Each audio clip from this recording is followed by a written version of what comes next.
Hi friends, welcome back to my channel. আজ আমি তোমাদের রান্না করে দেখাবো চাল পটলের তরকারি। এই রান্নাটি সম্পূর্ণ নিরামিষ। তোমরা নিরামিষ দিনে এই রেসিপিটা ট্রাই করে দেখতে পারো, ভীষণ ভালো লাগে। সবার প্রথমে আমাদের যেটা করতে হবে, পটল আর আলুটাকে ভেজে নিতে হবে। এইভাবে আমি একটা পটলকে 4 টুকরো করে নিয়েছি, আর যেটা ছোটো সেটা একটু 2 টুকরো করে নিয়েছি। তো সবার প্রথমে এটা আমি সরষার তেলে রান্নাটা করছি। তো সরষার তেল দিয়ে আমি ভাজছি, লবণ হলুদ দিয়েই আমি ভাজছি।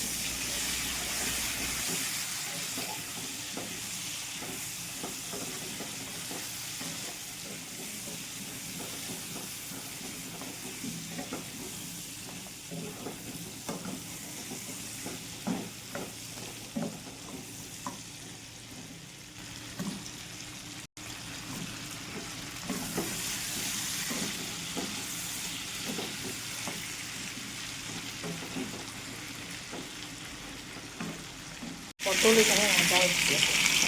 আদা আর কাঁচা লঙ্কা পেস্ট করে নেব। আলু পটল ভাজা হয়ে গেছে। তো এখন এগুলোকে নামানোর পালা। নামিয়ে নেব। এক হাতে ক্যামেরা ধরে আছে, সেই জন্য তোমাদের দেখাতে পারছি না।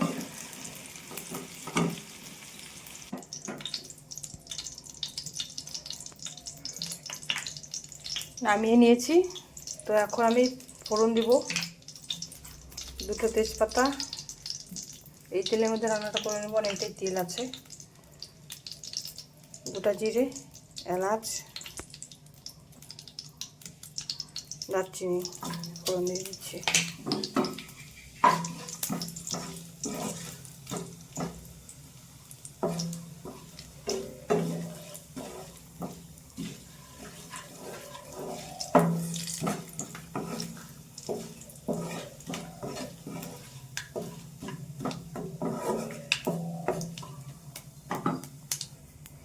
এবারে দিয়ে দিচ্ছি আদা লঙ্কার পেস্ট।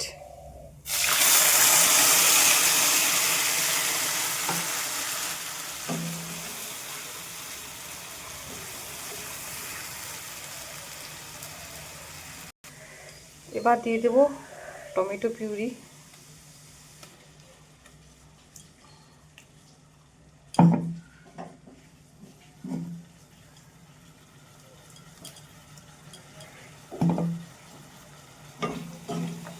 আদা লঙ্কার পেস্টের গন্ধটা চলে গেলে তখনই কিন্তু টমেটোটা দিলাম।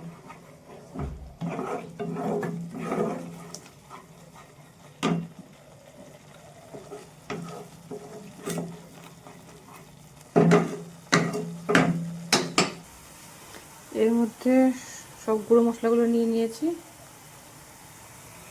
হলুদ, লঙ্কা গুঁড়ো, জিরে, ধনে গুঁড়ো এর মধ্যে দিয়ে দেবো। ভালো করে কষিয়ে নেব।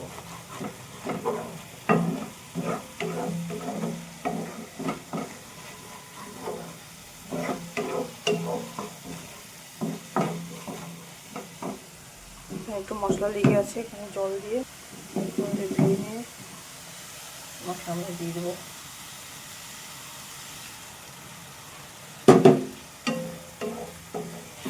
ভালো করে মিক্স করে নেব।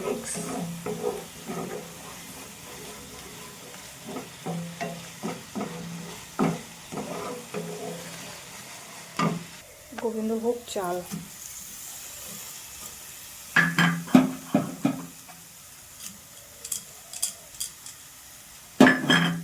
এর সাথে ভালো করে মিশিয়ে নেব।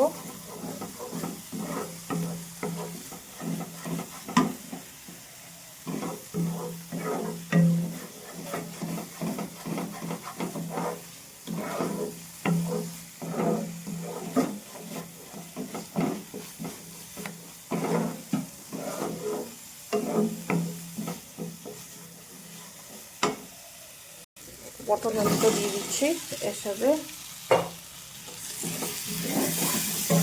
ভালো করে কষাবো।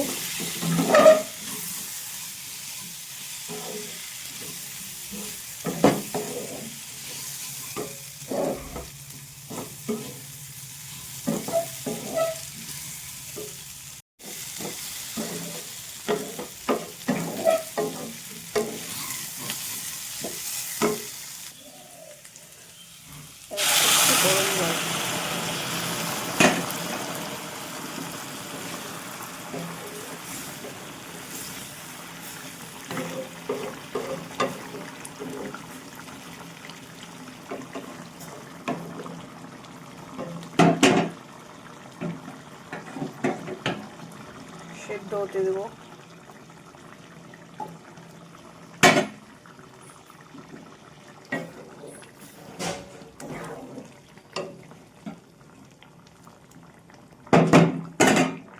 এই পর্যায়ে দিয়ে দিচ্ছি লবণ। তখন তো ভাজার সময় লবণ দিয়েছিলাম 1 চামচ, সামান্য দিলাম যাতে এখানে সবজির সাথে অ্যাডজাস্ট হয়। নামানোর আমি দিয়ে দিচ্ছি চিনি, ঘি, গরম মশলা,